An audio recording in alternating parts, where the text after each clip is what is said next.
Hey guys, Enchanting Gaming here.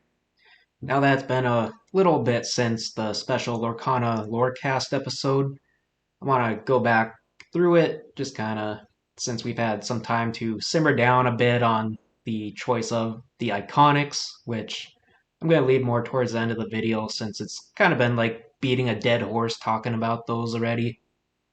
It just kind of is what it is with them at this point. So starting out with Wilds Unknown, coming out in May. Not too long to go on that. And it's basically the month of Toy Story in both May and June. You have Lorcana Toy Story coming out. You also have Disneyland refurbishing two of their three Toy Story rides. And then you have Toy Story 5, the movie, coming out. So it's just heavy Toy Story during this period. Now it's going to be off the rails excitement for that set in Lorcana. And then after this set, just 2 short months away in July 17, we have Monsters Inc., basically the second biggest heavy hitting IP from Pixar coming out. Now, it's kind of crazy to think it's only 2 months out and we're getting that set already. But at the same time, it's kind of nice they're doing that because you now have the next Coco set coming most likely before Halloween. So this previous Whisper set came, I believe, like a week after.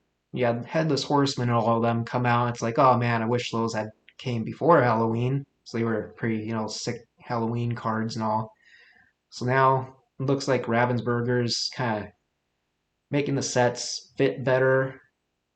The winter set will be coming out in January instead of February at this point. And that one's the Onwards one. I don't know quite know how wintry that one's gonna be. Never fully watched the movie, but I think that one's more about like magic or something. I'm not quite sure. I'll have to watch it at some point. Coco I haven't watched too much either of, so definitely will have to watch both movies before the sets get released. But Monsters Inc. definitely I've watched that and all their little spin-offs and whatnot, the university stuff. Great movie. Definitely going to be, huge in my opinion, just like this Toy Story one is going to be. Now, are we going to finally get the iconics done correct in Monsters Inc. set? Who knows? But maybe they'll give us a bone here at some point. I don't know what they'd really pair up in Coco or Onward so much. I haven't really watched the movies. I think Coco seems more like a Day of the Dead type vibe to me than Halloween. So maybe it matches up more with that in terms of its release date. But I don't think these two sets coming up here are going to be anywhere as popular. No, Onward, really don't hear anything about. Hear a little bit about Coco, but yeah, it's definitely gonna be though from Toy Story to Monsters Inc. The ball is gonna keep rolling with that popularity, and it's just kind of crazy with how the prices started just skyrocketing from March. It's just gonna likely keep going through Monsters Inc.'s release. I don't really like that happening so much. I don't know that Ravensburger really planned for that or not. I know they think of these sets, essentially a year in advance, so what happens is kind of out of their control at this point. Uh, so it's kind of my thoughts on those upcoming sets. And I know, like, they do have some other unique sets in the Pixar realm they could come out with. I'm actually surprised it's been like 4 sets in a row here, all Pixar. So I wonder after Onwards if they're gonna continue the Pixar trend or not. And no, what other ones are gonna come out with these? Like with Wilds Unknown, they did Brave, The Incredibles and Toy Story, which, in my opinion, was too much. Like, they didn't need to stack it that much. They could have literally just released Toy Story only, and they'd have been just fine. Save Brave and The Incredibles for some other set. So, are they gonna do the same with all these next few sets?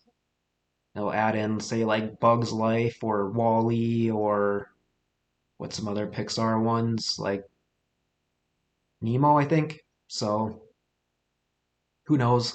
Cars is another huge one. I mean, they got so many choices if they want to pair, several IPs together, but I almost feel like they don't even need to with Monsters Inc. either. Like that one could have been a set on its own, and maybe is. I don't know what cards are coming out for that yet. But moving on to the cards of Wilds Unknown. I mean, you got good art again. You definitely have some meta relevant cards throughout here, like the Meridas, the Three Arrows card. Definitely going to be seen a lot. I love the Pizza Planet location. It's not the best of the art, but cool. No, it's Pizza Planet. Like, if there was ever a iconic location to come out, an outstanding Pizza Planet art would be the iconic to go with for that. And then we also have a new mechanic, the Travelers. See, the unique thing about these cards is you got the Wilds Unknown stamp, which I knew at some point they'd end up doing in Lorcana. I mean, yet in Pokemon you have like the Pikachu's anniversary celebration head stuff. It was only a matter of time till Lorcana had its own kind of thing. I don't know that Ravensburger really needed to go so heavy with everything they did in this set. I feel like they really just overdid it.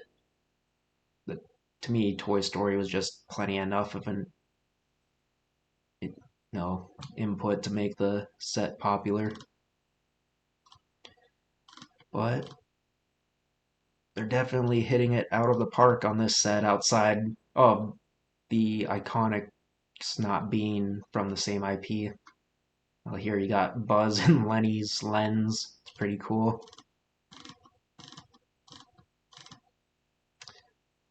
Yeah, and then I guess kind of going into that iconic talk, like, uh, I don't believe in what people are saying in regards to they didn't put Woody in with Buzz as an iconic just to make it less popular, due to the fact that Merida, I found out, after the Lorecast, that she was a playable meta card now. It's like that's not making the iconics any less popular when you're making them meta relevant. Like now you have the players that like to bling out their decks wanting her, 1 to 4 copies of her, instead of just collectors and investors wanting iconics. So that does not help the cause out whatsoever. At first I was thinking like, okay, people are really only going to want Buzz, and Merida's going to be like whatever, kind of like the Hades situation with Ariel. But now, ever since finding out she is relevant for meta, yeah, that's not going to be the case. She's going to be worth as much as Buzz at this point, as sought after. It's going to be crazy. So having Woody not be an iconic for trying to lessen the impact and want of iconics is not true whatsoever. And then that brings us to the Woody here, which is going to be the Set Champs card. I mean, yeah, you got continuous art going with the Buzz iconic, which is, I guess, somewhat neat. I don't know. I guess maybe I'd set it right beside, Buzz on the shelf here. For sure, I guess.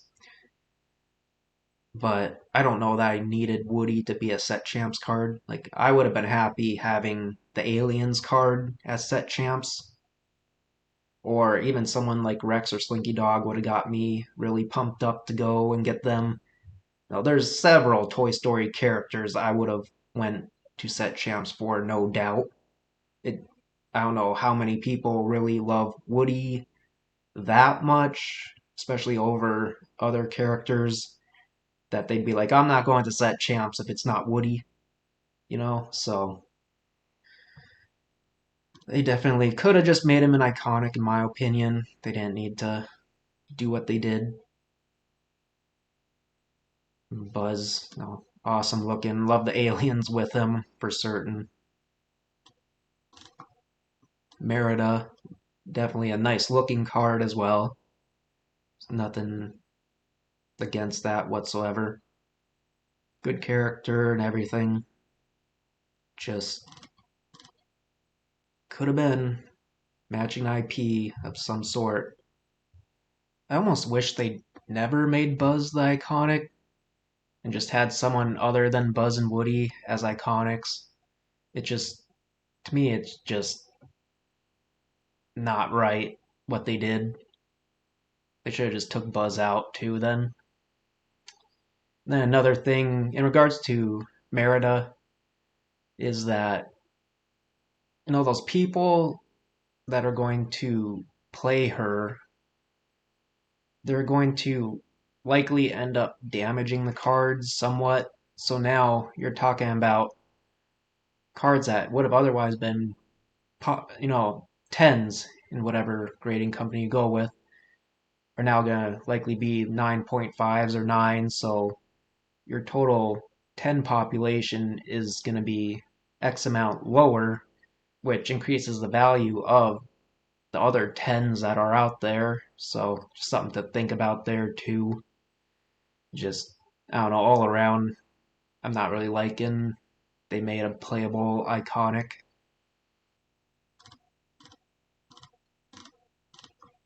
But no, we definitely have a lot to look forward to in Lorcana. Now, things have already, since March, just been crazy for Lorcana. And we also got the Illumineers quest, the Great Honey Rescue coming. I love these co-op games of 4 players versus, whoever it is, Jafar, Ursula, or the Vine, I'm assuming it is in this one. Definitely pick these up if you like playing at home. A little more Coco, Onward. Yeah, definitely have a lot to look forward to in Lorcana with these upcoming sets. I don't. I'm curious as to when the hype's going to die down. Like, does it die down with rotations announcement? Like, it might not even because we, know to expect it.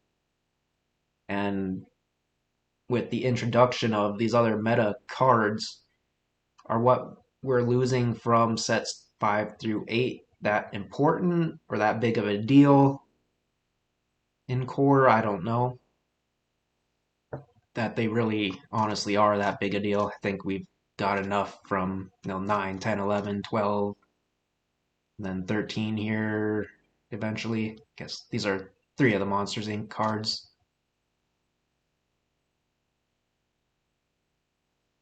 But yeah, we might just keep rolling and rolling on with Lorcana. It's kind of crazy to think. Not just too long ago, a few months ago, people were screaming about Lorcana's, nothing, it's dying or dead. And here we are. It's just kind of crazy. But yeah, with that, guys, I'll end up catching you in the next one.